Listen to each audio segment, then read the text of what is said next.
এক গরিব মেয়ে হালিমা কিন্তু খুব সুন্দরী ছিল। একটি পরিত্যক্ত হাভেলিতে একা কাজ করছিল।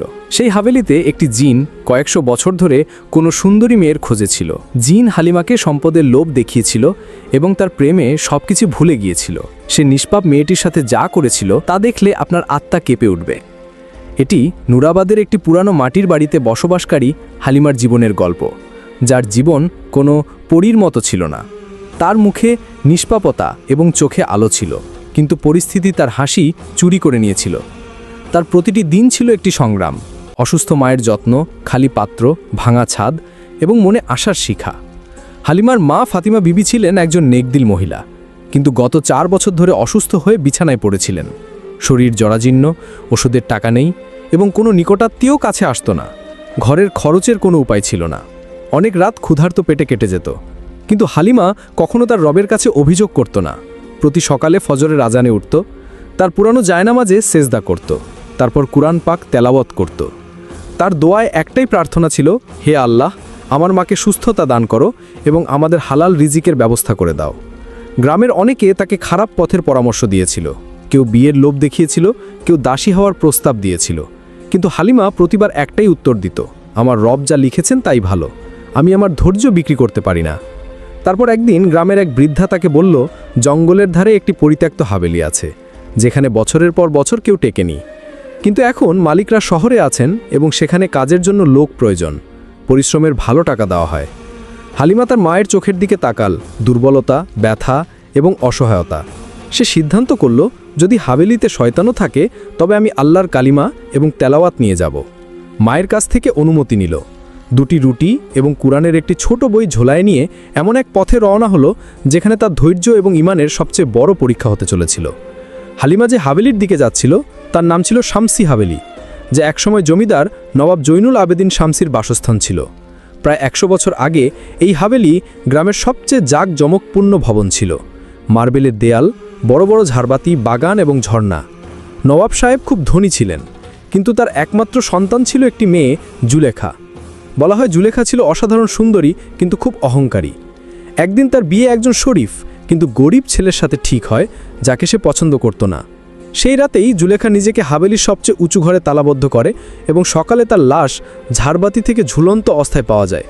কিন্তু অদ্ভুত ব্যাপার ছিল, তার মুখে রাগের ভাঁজ ছিল, যেন মৃত্যুর পরেও সে কারোর প্রতি ঘৃণা পোষণ করছিল। এরপর থেকে হাভেলিতে অদ্ভুত ঘটনা ঘটতে শুরু করে। নৌকর চাকররা গায়েব হয়ে যেতে লাগলো, কেউ পাগল হয়ে গেল, কেউ জঙ্গলে ঘুরে বেড়াতে বেড়াতে পাওয়া গেল। গ্রামের বুজুর্গরা বলেন, হাভেলির দেয়ালে কেউ কালো জাদু করে জিনদের বন্দি করেছিল, যারা এখন মুক্ত হয়ে ঘুরে বেড়ায়। অনেকে দাবি করেছেন রাতে হাভেলি থেকে কোনো মেয়ের কান্নার আওয়াজ আসে। কেউ কেউ জানালা দিয়ে সাদা পোশাক পরা এক মহিলাকে দেখেছেন বলে দাবি করেছেন। গ্রামের বাচ্চারা হাভেলির কাছে যেতে ভয় পেত, আর বড়রা দূর থেকে সালাম করে পাশ কাটিয়ে চলে যেত।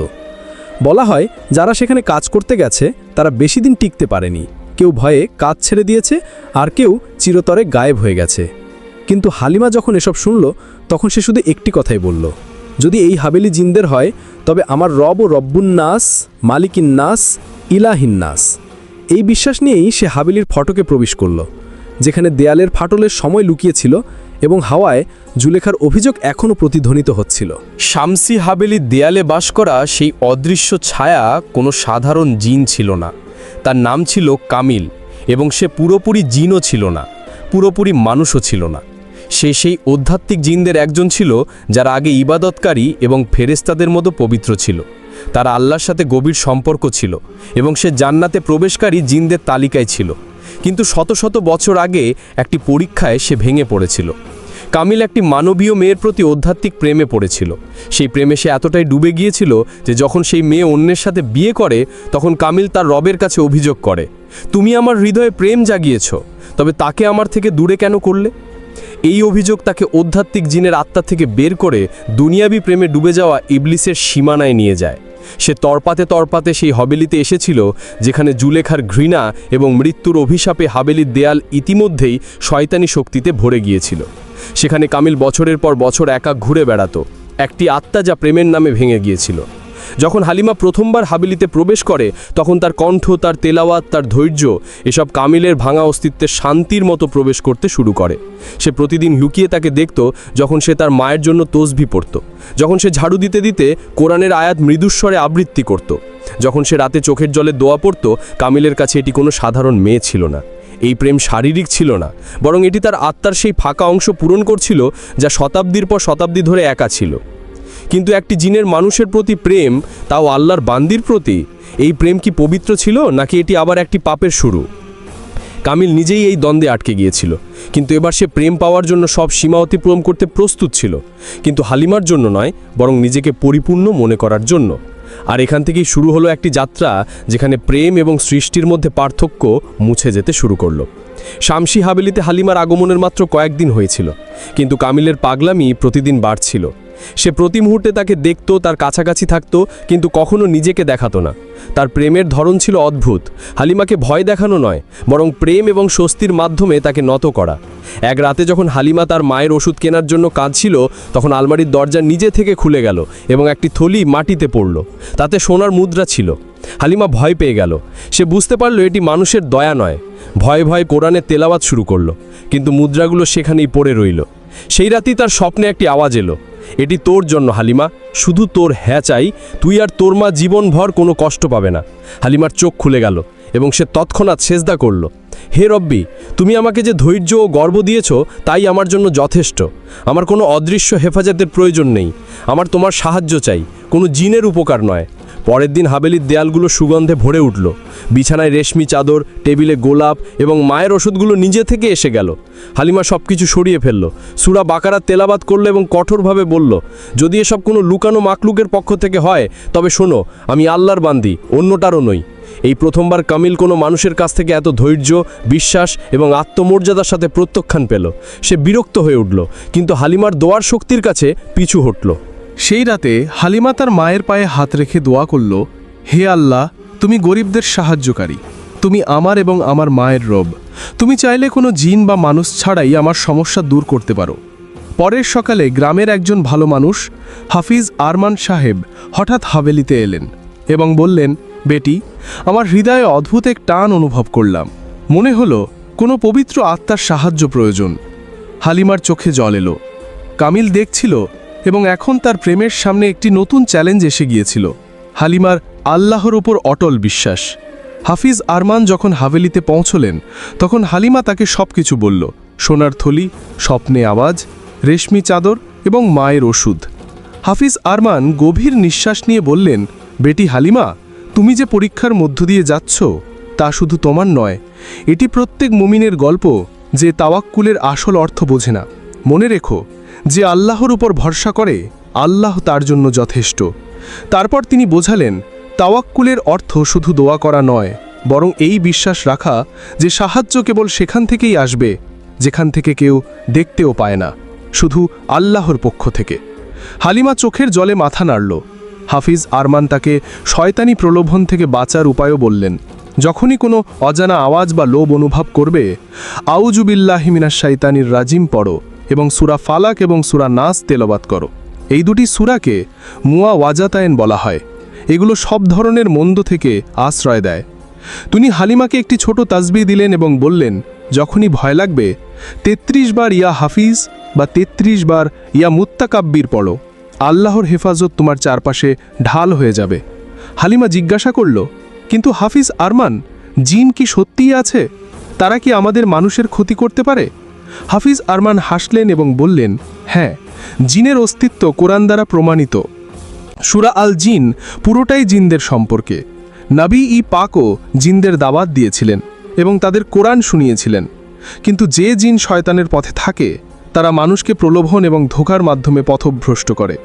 তারপর তিনি একটি হাদিস শোনালেন, শয়তান মানুষের রক্তের মতো তার শিরায় প্রবাহিত হয়, কিন্তু জিকুরুল্লাহ সেই শয়তানকে বের করে দেয়। সেই দিন থেকে হালিমা হাভেলির প্রতিটি ঘরে সূরা বাকারার তেলাওয়াত শুরু করল। কামিল প্রতিদিন এসব শুনত, তার হৃদয় জ্বলছিল, কিন্তু অদ্ভুতভাবে শান্তিও অনুভব করছিল।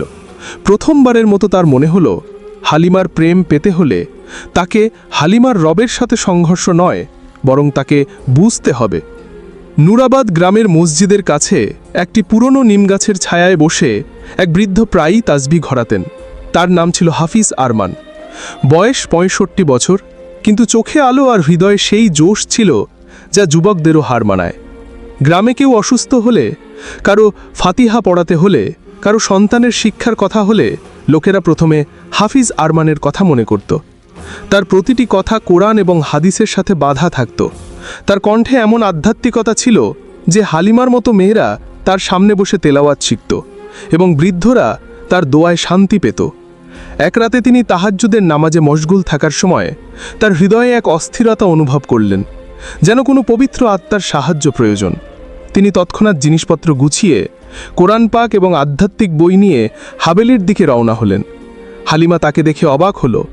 যখন সে তার অবস্থা বর্ণনা করল, তখন হাফিজ আরমান তার মাথায় হাত রেখে বললেন, বেটি, তুমি প্রেম এবং শয়তানের প্রলোভনের মাঝে আটকে গেছো, কিন্তু মনে রেখো, আল্লাহর সন্তুষ্টির চেয়ে বড় কিছু নেই। তিনি হাবেলির প্রতিটি ঘরে সূরা বাকারা, আয়াতুল কুরসি এবং সূরা জিন তেলাওয়াত শুরু করলেন।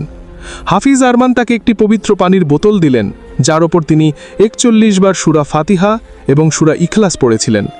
তিনি বললেন, এই পানি প্রতিটি ঘরে ছড়িয়ে দাও এবং রাতে সূরা নাস, সূরা ফালাক এবং আয়াতুল কুরসি অবশ্যই পড়ো। এগুলো জিনের আগুনকে ঠান্ডা করে। কামিল, যে দেয়ালের পিছন থেকে সব দেখছিল, প্রথমবারের মতো নিজেকে দুর্বল এবং টলমল মনে করল।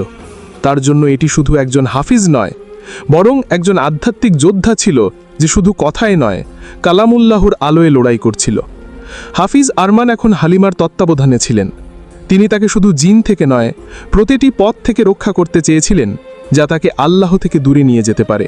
তিনি বললেন, হালিমা, তোমাকে শুধু জিনের সাথে নয়, নিজের নাফসের সাথেও লড়তে হবে। প্রেমের আগুন তখনই আলো হয় যখন তাতে আল্লাহর সন্তুষ্টি থাকে। এবং এখন হাবেলিতে একদিকে কামিলের প্রেম বাড়ছিল, আর অন্যদিকে হাফিজ আরমানের দোয়া এবং কোরআনের আলোয় হাবেলি বদলে যাচ্ছিল। হাবেলির ভেতরে জিন এবং মানুষের মধ্যে একটি নীরব যুদ্ধ চলছিল। কিন্তু হাবেলির থেকে দূরে গ্রামের একটি কাঁচা ঝুপড়িতে একজন মহিলা, একজন মা তার রবের সামনে নত ছিলেন। ফাতিমা বিবি, হালিমার মা, এখনও বিছানায় ছিলেন, কিন্তু তার আত্মা প্রতিদিন তরপাচ্ছিল। মেয়ের ইজ্জত, তার ঈমান এবং তার একাকী জীবনের চিন্তা তার হৃদয় পুড়িয়ে দিচ্ছিল। হালিমার চলে যাওয়ার পর তিনি খাওয়া কমিয়ে দিয়েছিলেন, কিন্তু সেজদা মারিয়েছিলেন। প্রতি রাতে তিনি আল্লাহর কাছে কেঁদে কেঁদে বলতেন, হে রব্বি, তুমি জানো আমার মেয়ে কেমন। সে তোমার পথে আছে, তোমার কিতাবের প্রতি ভালোবাসে, এবং আমি তাকে তোমার উপরই ছেড়ে দিয়েছি। তুমি তাকে যে কোনো পথভ্রষ্টতা, কোনো জিন, কোনো মানুষ বা শয়তানি শক্তি থেকে রক্ষা করো। এক রাতে যখন হালিমা হাবেলিতে কোরআন পড়ছিল এবং কামিল দেয়ালের আড়াল থেকে তাকে দেখছিল, তখন তাকে একটি অদ্ভুত আধ্যাত্মিক কম্পন অনুভব হলো, যেন কোনো অজানা আলো হাবেলিতে প্রবেশ করেছে। কামিল পিছিয়ে গেল এবং প্রথমবারের মতো তাকে শ্বাসরোধ অনুভব হলো। সেই মুহূর্তে গ্রামের সেই ঝুপড়িতে ফাতিমা বিবি সেজদায় ছিলেন এবং বলছিলেন, হে আল্লাহ, যদি আমার মেয়ের হেফাজতের জন্য আমার জীবন প্রয়োজন হয়, তবে তুমি আমাকে তুলে নাও, কিন্তু তাকে প্রতিটি মন্দ থেকে রক্ষা করো। বলা হয়, মায়ের দোয়া যদি সত্যিকারের হৃদয় থেকে বের হয়, তবে তা ভাগ্যও বদলে দিতে পারে। এবং সেই রাতে কামিলের মনে হলো, হালিমা একা নয়, সে সেই মায়ের দোয়ার হেফাজতে আছে যার আল্লাহর সাথে সরাসরি সম্পর্ক রয়েছে। পরের দিন হালিমা হাবেলির একটি জানালা থেকে সাদা আলোর মতো কিছু দেখল এবং তার হৃদয়ে এক অদ্ভুত শান্তি। সে বুঝতে পারল তার মা নিশ্চয়ই দোয়া করেছেন এবং রব অবশ্যই তা শুনেছেন। সে কোরআনের একটি আয়াত বারবার পড়ল, উযকুরুনি আযকুরকুম, তোমরা আমাকে স্মরণ করো, আমি তোমাদের স্মরণ করব। হালিমার বারবার প্রত্যাখ্যান এবং আল্লাহর নামে পানাহা চাওয়ার কারণে কামিলের প্রেম ধীরে ধীরে বেদনায় এবং তারপর জুনুনে পরিণত হতে শুরু করল। আগে সে হালিমার কাছাকাছি থেকে শুধু শান্তি অনুভব করত, এখন তার প্রতিটি কথায় নিজের অপমান অনুভব হতে লাগলো। আমি তাকে সব কিছু দিতে চেয়েছিলাম, সম্পদ, স্বস্তি, এমনকি তার মায়ের সুস্থতা পর্যন্ত, আর সে আমাকে প্রত্যাখ্যান করল শুধু এই কারণে যে আমি একটি জিন। গল্পটি কেমন লাগলো জানাতে ভুলবেন না। পরের পার্ট দেখতে চাইলে সাবস্ক্রাইব করুন। এই ভিডিও লাইক টার্গেট 1000। যত বেশি লাইক করবেন, তত তাড়াতাড়ি পরের পার্ট আসবে।